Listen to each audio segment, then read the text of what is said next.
Que vous soyez à l'écoute pour une toute première fois ou que vous soyez un auditeur, une auditrice quand même régulier et régulière à chaque semaine, je vous souhaite la bienvenue à la route du bonheur. De façon générale, avez-vous l'impression d'avoir une attitude positive ou négative face aux différents événements de la vie? Je vous explique pourquoi. Bon, bien évidemment, quand on est en quête de bonheur, je pense qu'il n'y a pas de cachette ici de se dire qu'il est important d'avoir une attitude positive face aux différents événements de la vie de façon générale. Et malheureusement, il y a des gens occasionnellement qui ont une attitude trop négative ou qui mettent davantage l'accent sur le négatif dans leur vie et qui jouent davantage, qui se prennent davantage comme des victimes. Si on veut être heureux, si on veut vivre le bonheur, ce qui est important, c'est de mettre le focus sur ce qui va être bon pour nous. À l'arrière du cerveau, on a une section à la base du crâne qui s'appelle le système réticulé activateur. Qu'est-ce qu'il mange en hiver, lui? Lui, son mandat, c'est d'amener à notre conscience ce qu'il juge qui est important pour nous. Et c'est là qu'il faut faire attention. Ce que lui juge, ce qui est important pour nous, ne l'est peut-être pas tout à fait dans la réalité. Parce que lui, dans le fond, ce qu'il juge important, c'est ce sur quoi on met de l'émotion. Donc, que ce soit une émotion positive ou une émotion négative, ou que l'événement sur lequel on porte attention soit réel ou irréel, si j'y accorde de l'importance, à ce moment-là, lui, le système réticulé activateur, il juge que j'y accorde de l'importance. Donc, il risque de ramener ça régulièrement à ma conscience et à moi-même. Donc, tu sais, l'image qu'on donne souvent, c'est, imaginez-vous que vous voulez un style de vêtements très précis qui est à la mode et vous le voyez dans une boutique où vous voyez quelqu'un qui le porte pour une première fois et vous dites « Wow, c'est donc bien beau, ce que j'aime ça, puis j'aimerais donc ça en avoir un comme ça. » Restez bien à l'écoute, que vous soyez conscient ou non, je vous jure que vous allez le revoir, ce vêtement-là. Même si vous le voyez pour la première fois, en réagissant de cette façon-là, avec émotion, de dire « Wow, c'est bien beau, c'est bien intéressant », le système réticulé activateur, lui, il va le ramener à notre conscience, ce vêtement-là. On pourrait dire la même chose pour une voiture. Vous voyez une voiture sport pour la première fois et vous dites « Wow, elle est donc bien belle ».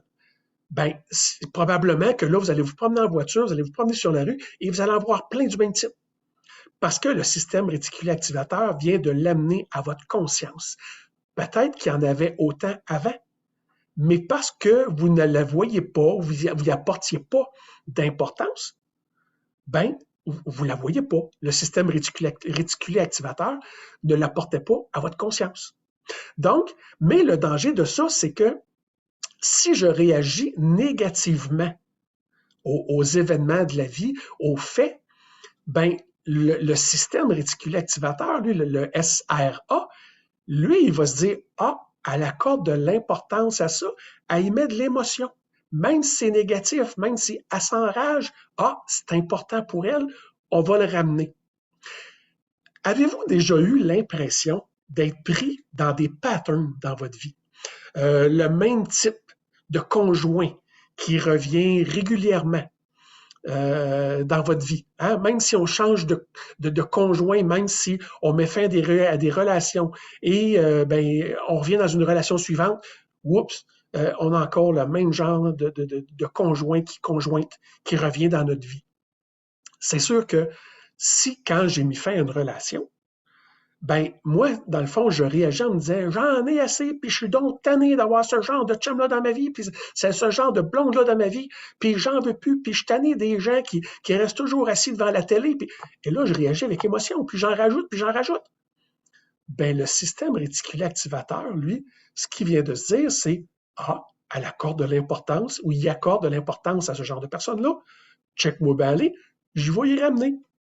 Alors, c'est important dans des situations comme celle-là de mettre davantage l'accent sur le positif et donc sur ce qu'on veut et non sur ce qu'on ne veut plus. Hein? C'est sûr que quand on met fin à une relation, bon, c'est jamais agréable, c'est jamais drôle, OK? Mais c'est que à court terme, il faut se revirer de bord et maintenant se dire ce que je veux, c'est tel ou tel type de conjointe. Maintenant, je rêve d'un conjoint, d'une conjointe qui est actif, qui est active, qui a le goût de faire des activités, de sortir, de prendre des marches, d'aller dans des événements, et quelqu'un qui a le goût de s'amuser et d'y mettre de l'émotion. Donc, à partir de ce moment-là, avec, bon, c'est pas le genre peut-être d'activité ou le genre de visualisation qu'on va répéter une seule fois et que ça va fonctionner, mais à force de le répéter, ben, notre SRA, notre système réticulé activateur, lui, il va l'interpréter en se disant, OK, la personne accorde de l'importance à ce type de personnalité-là et vous risquez davantage de les attirer à vous. Hein? Ça ne veut pas dire que de façon automatique, aussitôt que vous allez rencontrer une nouvelle personne, ça va être ce type de personne-là. Mais vous allez voir que graduellement, il risque d'y avoir des améliorations où les personnes que vous allez rencontrer risquent de se rapprocher beaucoup plus de ce que vous voulez maintenant que de ce que vous ne voulez plus. Combien de fois j'ai vu la même chose au niveau des emplois? Hein? Des gens qui ne veulent plus d'un type de job. Je suis tanné de ce type de job-là, puis c'est toujours la même affaire, puis je suis tanné de faire ça, puis là, ils s'enragent. OK? Ou le type de patron. Hein?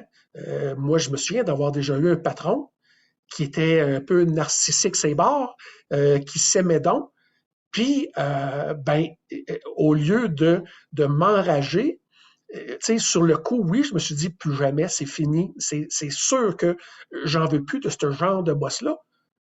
Et en me disant, maintenant, ce que je veux comme patron, c'est un patron qui accorde de l'importance à ses employés. C'est un patron qui valorise ses employés.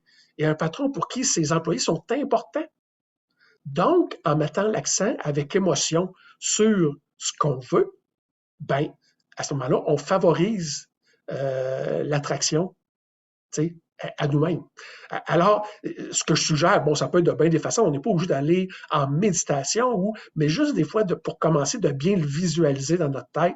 Visualisez-vous une situation idéale avec le genre d'emploi que vous voulez, le genre de patron que vous voulez, et graduellement, en y mettant beaucoup d'émotions. C'est sûr que si vous faites juste voir une situation, puis que dans votre tête, vous voyez un boss, un patron, qui est là, puis qui valorise ses employés, mais que ça vous fait ni chaud ni froid, que vous regardez ça dans votre tête, que vous y pensez sans trop d'émotion, ben, le système réticulé activateur, lui, il en fera probablement pas trop de cas, où il va beaucoup moins réagir à la situation.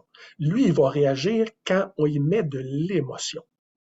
Donc, mettre le focus sur ce qui est important pour nous et non sur ce qui ne l'est pas, mettre le focus sur ce que je veux et non sur ce que je ne veux plus, et on a plus de chances de se l'attirer. Vous avez probablement déjà entendu parler des gens, des athlètes olympiques, des athlètes de haut niveau qui font de la visualisation. Ces gens-là, ils répètent la situation idéale dans leur tête, une descente à ski, une course automobile, un match de baseball. Ils vont le revoir dans leur tête avec émotion, à répétition, pour justement l'ancrer en dedans d'eux, mais aussi pour faire en sorte que quand ils vont se retrouver dans cette situation-là, ben, le système réticulé activateur réagit bien et il se trouve aussi, quelque part, c'est en situation connue. Et même s'ils ne l'ont jamais vécu, ben, de l'avoir visualisé à répétition, ben, c'est comme s'ils l'avaient déjà fait et ils se sentent en situation de connaissance. Donc, c'est ce sur quoi je voulais vous apporter cette semaine, l'importance de l'attitude, mais l'importance aussi du focus et des émotions qu'on accorde aux événements qu'on vit dans la vie. Trop souvent, on en voit autour de nous, on a tous, probablement tous et toutes, rencontré ou vu des gens qui sont négatifs, des gens qui sont toujours dans le négatif, qui sont toujours dans ce qu'ils veulent plus, dans toujours ce qui est pas correct. Donc, ça change rien. Ça change rien. De un, c'est que souvent, ils font juste chialer. Donc, ils ne changent rien, ne passent pas à l'action. Mais en plus, qu'ils viennent amplifier la situation parce qu'ils y mettent de l'émotion, sont toujours dans la colère ou dans la déception. Donc, ils le ramènent continuellement dans leur vie. Les gens qui disent toujours « Ah, ça m'arrive tout le temps, puis ça arrive rien qu'à moi, ça, puis je suis toujours là-dedans. » Ben oui, parce que ma réaction est toujours la même. Donc, soyons positifs, réagissons avec émotion et choisissons d'attirer à nous ce que l'on veut, les situations idéales. Donc, j'espère que vous avez apprécié. Je vous souhaite une excellente semaine. D'ici là, si vous avez le goût d'en apprendre davantage sur moi, mon nom est Steve Proulx, comme on l'a dit au début de la chronique. Je suis auteur, conférencier et initiateur de bonheur. Donc, sur mon site internet, steveproulx.ca, steveproulx.ca, vous pouvez en apprendre davantage à mon sujet. Et si vous avez le goût de commenter ma chronique ou de me suggérer des thèmes sur lesquels vous aimeriez que j'aborde durant ma chronique hebdomadaire, ben je vous invite à m'écrire à steve@steveproulx.ca. Et je vous dis à la semaine prochaine.